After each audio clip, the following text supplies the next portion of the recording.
What is up, my Shadowverse soldiers, and welcome back to another Shadowverse Evolved video. Alright, welcome back, Shadowverse soldiers. We are back. So we are going to talk about the Bushi Road Springfest results that happened this past weekend in White Plains. This was the regional that happened very close to me. Unfortunately, I wasn't able to attend due to some circumstances, but I hope everybody that went out there had a good time and enjoyed being in New York. So let's go ahead and talk about what decks were doing well in White Plains. Alright, getting into the deck list already, so we have our first place team, heroic entry into Mock Knight. So congratulations you guys for getting first. But first we're going to look at Bimkin's first place Seat A Swordcraft deck. Alright, so getting into the first place list in Seat A, so it's Hero Sword. I guess with the sound of their team's name, they definitely were going in knowing that Hero Sword is a very strong deck. And, you know, going heroic entry into Mock Knight is honestly the most optimal play that you can get with heroic entry. So it makes sense why you have the name. But taking a deeper look at this Hero Sword list, you know, I don't really see many differences besides, you know, having the Mars line in. And I can't reiterate how big it is to have Mars in your Hero Sword deck because most of your hero line followers are officers. The other thing that I see is Armor of the Stars. This is just a very good card to give Mars aura so she can stay on the field and just be a constant reminder that I have this much on the field that you can't interact with unless you have a sail, which not many decks do have access to. And then lastly, looking at the Quick Blader, so this is probably the arguable card. It's like, hey, you know, I have a 1-cost 1/1. Does it really matter if I have it in my deck? Yes, sometimes, you know, you need to swing for that last 1 point of damage, especially if you're playing a numbers game. And that's really what Hero Sword feels like sometimes, is playing a number game. Do I have enough numbers, you know, on the field to finish them off or kill them? Can I do a huge hit to them? Do they have to board clear? Things like that. So I think Quick Blader is a pretty nice addition. In my list of Hero Sword, I have it paired up with Leonidas, but you know, when you get into that Leonidas turn, then you're looking at death pretty soon. But congratulations, Pipkin, for getting first place, and let's go ahead and peek at that. Alright, but looking at this Evo deck, so we have 2 Amiro, 2 Floral Fencers, 2 Mock Knights, 2 Marses, and then 2 Valiant Fencers. So congratulations, Pipkin, for getting first place in Seat A. Let's see what deck got in Seat B. Alright, moving on into Seat B, we have Juicy Karage's Seat B Egg Havencraft deck. So the thing about Egg Haven that I have like mentally in my mind is that this deck requires a lot of moving parts. You have to pay attention to a lot of things because if you do the wrong thing at the wrong time, you can easily lose. Just with the fact that because Humpty Dumpty's a thing, you lose your hand. But if you play it correctly, you can definitely recur and make sure your cemetery is as useful as your hand. Alright, so looking at this list, I can see a very spicy card that I haven't seen in any other Havencraft deck, and that's Manu. So I've never seen this card played against me or played in any version of Egg Haven, but I can only imagine that it comes in pretty clutch. So just a 2-cost follower that's able to sit here and just have aura, and you can evolve him at any point in time to change him into a 3/3 and still have aura is pretty good. So if you're going to be hitting your opponent for 3 constantly, then, you know, having a Manu that's going to sit here and hit them for another 3 is also nice as well. Alright, outside of the menu, we have some aggressive cards. We have 3 Goblins and we have 3 Pinion Prayers. And then we also have 3 Actress Ferias, but we use them for the Fable counterlines, but they can also be aggressive cards if we need them to be. Andromeda is just a must-have just for the Egg Haven line. But I do see we have Priest of Kojal, so this card is just very good on Evo just to go ahead and banish things. If your eggs don't really finish them off, then you know you have Priest of Kojal to put on the line and then potentially move it next turn. For sure, a definite stable Havencraft egg deck. Congratulations for getting in first with Seat B. Let's go ahead and peek at this Evo deck and see what they have there. Alright, so checking out the Evo deck, so we have the 1 Manu, the 3 of Alice just for the staple, 3 of Humpty Dumpty, staple as well, 2 of Priest of Kojal, and then the 1 Pinion Prince. But yeah, it's no wonder that they got first place. They're running, you know, the best 2 decks in Seat A and Seat B, honestly. So let's see what deck is sitting in Seat C. Alright, so we're moving on into Seat C with the first place team. We have Chinzilla's Dragoncraft deck. I predicted it. For sure, the top 3 decks right now are Dragoncraft, Havencraft, and Hero Sword, Swordcraft. Those are the best 3 decks in my opinion, and they definitely performed in Seat A. I know they had some really good games, but I feel like these are the strongest decks right now, and by seeing these results, that is true. But getting into the deck, this is Discard Dragon, probably the strongest version of Dragon right now, just due to the uninteractable 7 damage you take from Forte, and if you were able to discard that same turn, then you have to take another 2, so never go to 9 life. That's what I always say. And then you have a very strong late game in terms of Oguri Cap just from pitching, so if Oguri doesn't finish you from her 10, then, you know, if you're at 12, then, you know, goodbye. So things like that. Alright, outside of Discard Dragon doing what Discard Dragon does, there is one new card that Chinzilla put into their deck, and that's the Dragon New Fist as a 2-of. It's a pretty good card. You can pitch it and then have it into your EX area to use as a spell. But that's the only really new card that they put in. You know, people are having a big debate between Trail of Light and Phoenix. Well, Chinzilla probably put in Trail of Light just for some extra gas to see more of your deck, because deck thinning is deck winning in my opinion. So let's see what this Evo deck has in store.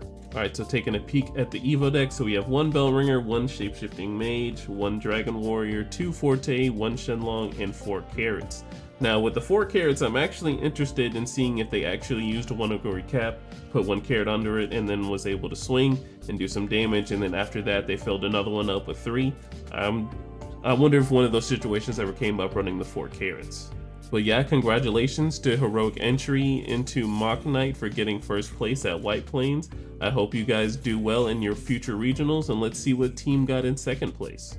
Moving forward, we have our second place team, Aang Tatlo, and we have Merpcoon's Abysscraft Necrocharge deck. It sure does bring a smile to my face because Abysscraft is probably my second favorite deck just because of the things that it does with Necrocharge and everything.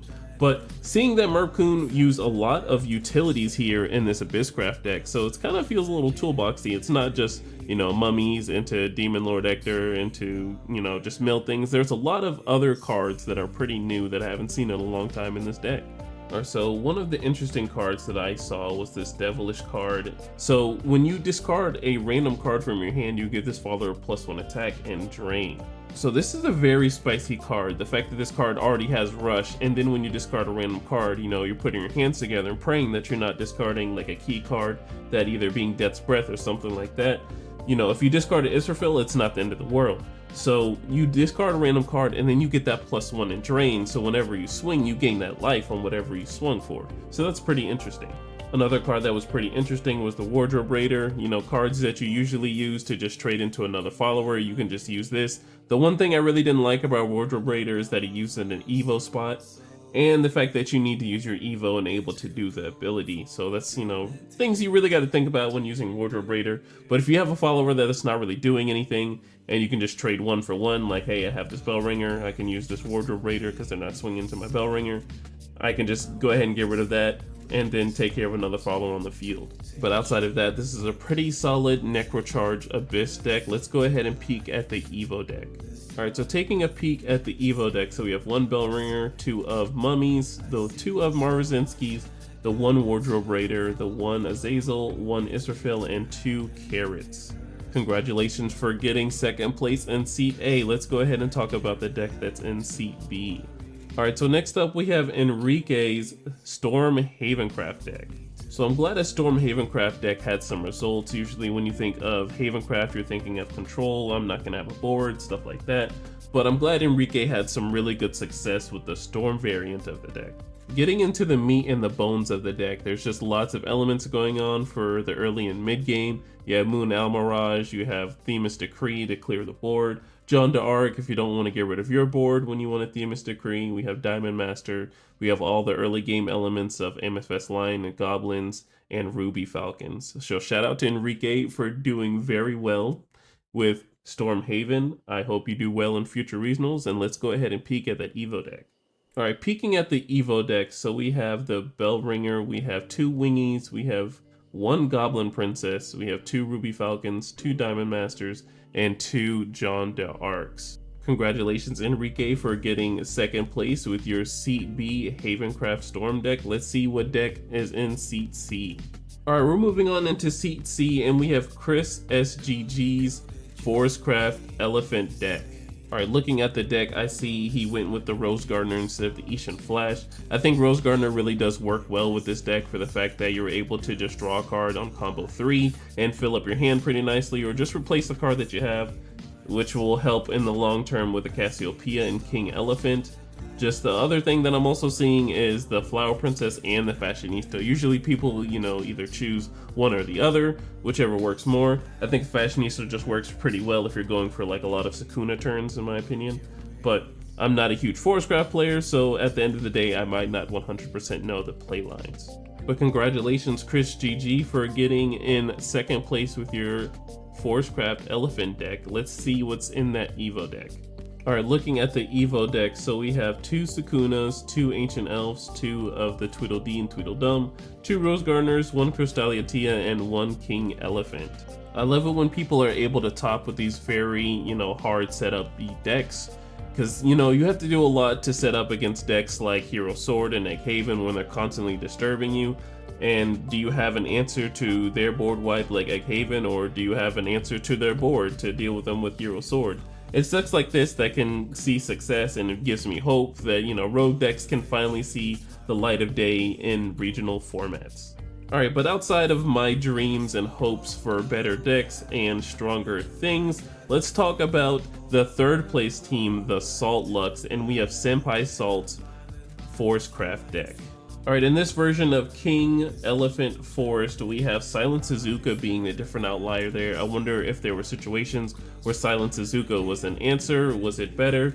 And the other thing that I'm seeing is the Floral Breeze. Sometimes you don't want to draw a card, healing just feels a whole lot better in certain situations, and having it as a 1-up does not hurt.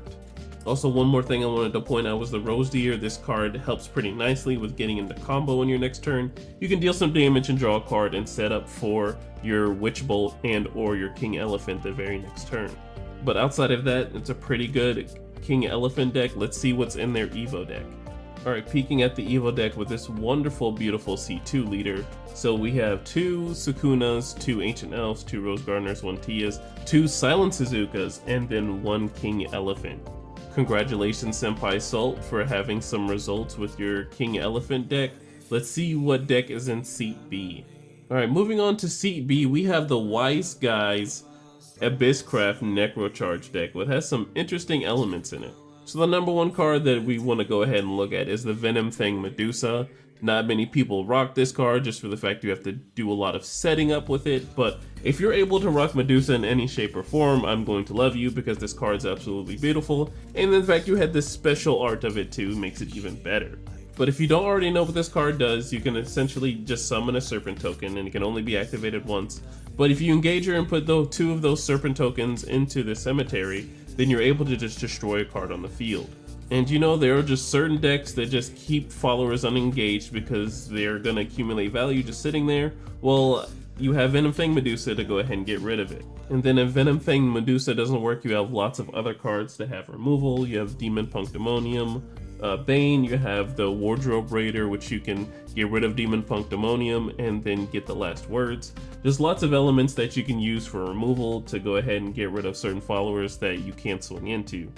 But outside of that, Wise Guy, congratulations for topping with your Seat B Necrocharge deck. Let's go ahead and peek at the Evo deck. Alright, taking a gander at this Evo deck, so we have 1 Bellringer Angel, we have 2 Lesser Mummies, 2 Marozinskis, 2 Wardrobe Raiders, 1 Azazel, and 1 Israfil. Shout out Wipes for getting 3rd place with your Seat B Abysscraft deck. Let's go ahead and see what's in Seat C. Alright, we are in our last deck. We're looking at Lux's Dragoncraft deck. So let's go ahead and see what's in there. Alright, going ahead and digging into this deck, so we can see a lot of new elements from the new set in this deck. So we have the Dragon's Nest to go ahead and heal 2 and draw a card when you're in that overflow. We have Sybil, so when you're in overflow you can heal some more. And then we have Lightning Blast to go ahead and clear the board at any point in time. And quick timing, we have these bigger cards, Israfil, Bahamut, and Genesis Dragon. So the really scary thing, I believe, piloting this deck was just seeing those big cards early and not being able to do anything. So I believe Lux was probably banking on seeing Dragon or Oracle as soon as they could, just when they're able to use it in those early turns so you can play these big cards later on. So congratulations Lux for topping with this Dragon list, and let's go ahead and see what's in the Evo deck. Alright, so getting into the Evo deck with a lovely Colleen leader, so we have 2 Shapeshifting Mage, 2 of Dragon Warrior, 2 of Forte, 1 Shenlong, 2 Israfils, and then 1 Bahamut to close it out. So congratulations everyone that taught at the White Plains BSF. I'm sad I wasn't able to be there, but I know I was there in spirit, and I'm glad everybody had a good time and was able to enjoy themselves playing Shadowverse. Alrighty guys, well that is the end of the video. Thank you so much for watching. I appreciate you watching and being here and being with me. I hope you guys are safe in whatever you do tonight and safe whatever you do for the rest of the year. I will see you guys in the next one. Bye.